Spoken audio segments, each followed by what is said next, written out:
अति लघुत्तरीय प्रश्न। राष्ट्रीय पाठचर्या की रूपरेखा 2005 नामक दस्तावेज तैयार करने के लिए जो संचालन समिति गठित की गई उसके अध्यक्ष कौन थे?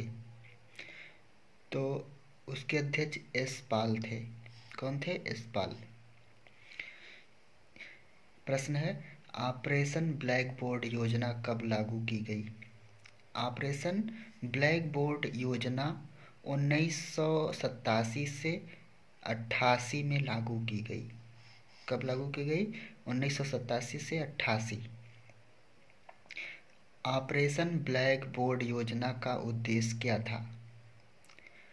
ऑपरेशन ब्लैक बोर्ड योजना का उद्देश्य प्राथमिक विद्यालय में पाठ्य सामग्री तथा शिक्षण उपकरण जैसे न्यूनतम आवश्यकता सुविधाओं की व्यवस्था को सुनिश्चित करना है।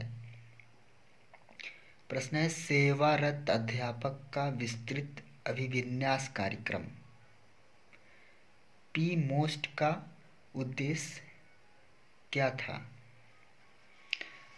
तो उत्तर है इसका राष्ट्रीय शिक्षा नीति 1986। राष्ट्रीय शिक्षा नीति 1986 की मूल संतिप्तियों से अवगत कराना इस कार्यक्रम का उद्देश्य था। ठीक है। इसके बाद में है SOPT। SOPT कार्यक्रम क्या है?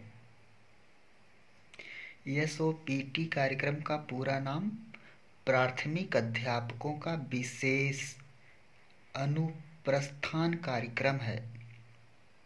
प्रश्न है, SOPT की स्तर के अध्यापक हेतु संचालित की गई प्राथमिक विद्यालय के अध्यापकों हेतु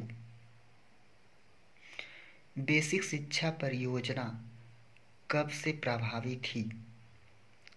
बेसिक शिक्षा परियोजना 5 अक्टूबर 1993 से प्रभावित थी।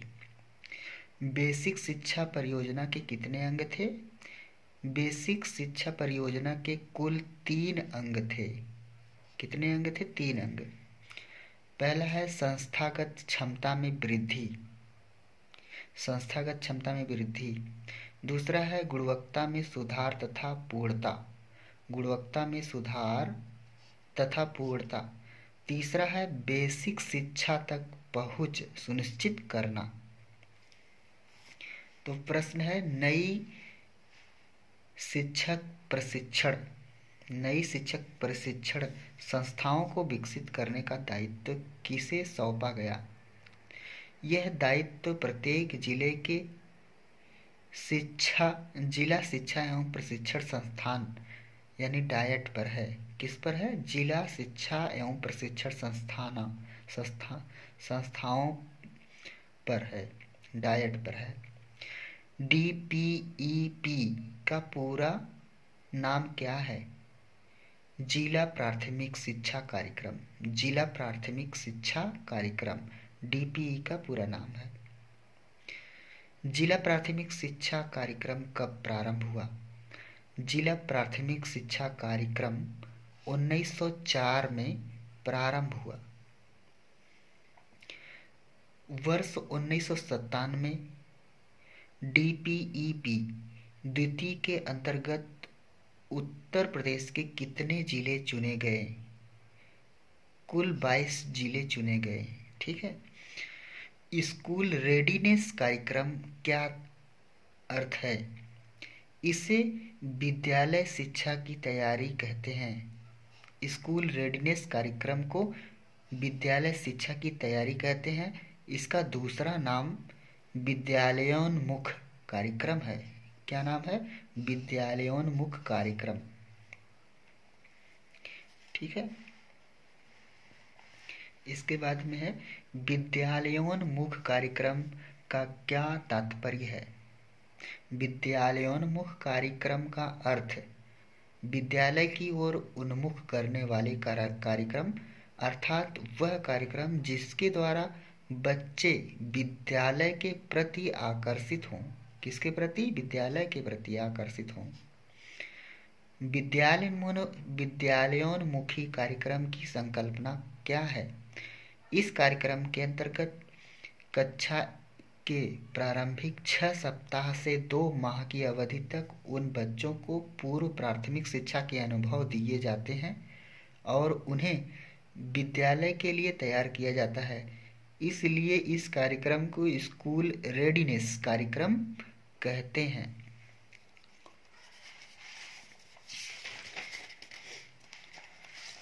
इसके बाद में है संपूर्ण साक्षरता अभियान। संपूर्ण साक्षरता अभियान के अंतर्गत सर्वप्रथम साक्षरता होने वाले राज्य कौन से हैं? केरल। संपूर्ण साक्षरता अभियान के अंतर्गत सर्वप्रथम साक्षर होने वाले राज्य कौन है? तो केरल है। संपूर्ण साक्षरता अभियान के संचालन के लिए कौन से अभिकरण उत्तरदायी हैं? जिला शिक्षा समिति, स्वैच्छिक संगठन और अन्य अभिकरण जैसे विश्वविद्यालय अनुदान आयोग और श्रमिक विद्यापीठ एवं नेहरू युवा केंद्र आदि भी महत्वपूर्ण भूमिका निभाते हैं। इसके बाद प्रश्न है सर्व शिक्षा अभियान। सर्व शिक्षा अभियान प्रदेश के सभी जनपदों में कब से वंचित किया जा रहा है? संचालित कब से किया जा रहा है? तो 2002 से। सर्व शिक्षा अभियान को वित्तीय सहायता कहाँ से प्राप्त होती है और उनकी सहभागिता का प्रतिशत क्या है? इस अभियान को केंद्र सरकार तथा उत्तर प्रदेश सरकार संयुक्त रूप से चलाती है। भारत सरकार 65% तथा राज्य सरकार 35% सहभागिता देती है। NPEGEL national programme of education for girl elementary level क्या है? इस कार्यक्रम के अंतर्गत बालिका शिक्षा व्यवस्था को आर्थिक सुदृढ़ करने का प्रयास किया गया है।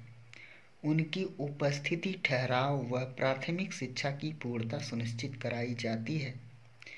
NPEGEL का क्षेत्र बताइए।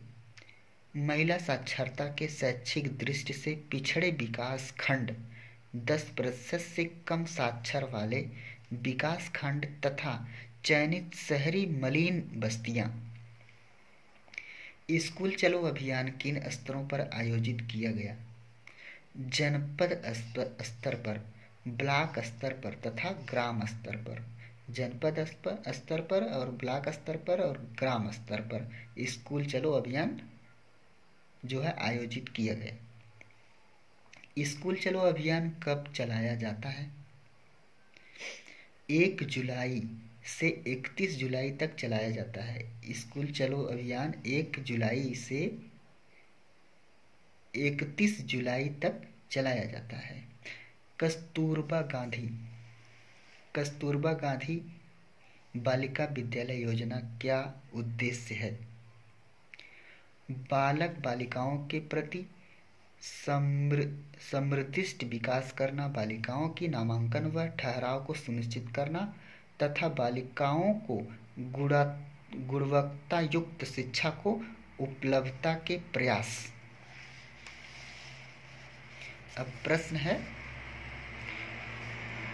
कस्तूरबा गांधी बालिका विद्यालय योजना कब से प्रारंभ की गई? यह 2004 से 2005 में प्रारंभ की गई। कस्तूरबा गांधी बालिका विद्यालय योजना। बालक बालिकाओं के अधिकार के हनन को क्या कहते हैं? इसको बाल श्रम कहते हैं। मध्याह्न भोजन योजना की आवश्यकता क्यों हुई? विद्यालय में बच्चों का ड्रॉप आउट होने के कारण। किस वजह से विद्यालय में बालकों का जो ड्रॉप आउट होने के कारण मध्याह्न भोजन योजना की आवश्यकता पड़ी। मध्याह्न भोजन योजना केंद्र सरकार द्वारा कब से लागू की गई? 15 अगस्त 1995 से लागू की गई। बाल अधिकार कब और किसके द्वारा निर्धारित किया गया? बाल अधिकार कब और किसके द्वारा निर्धारित किया गया?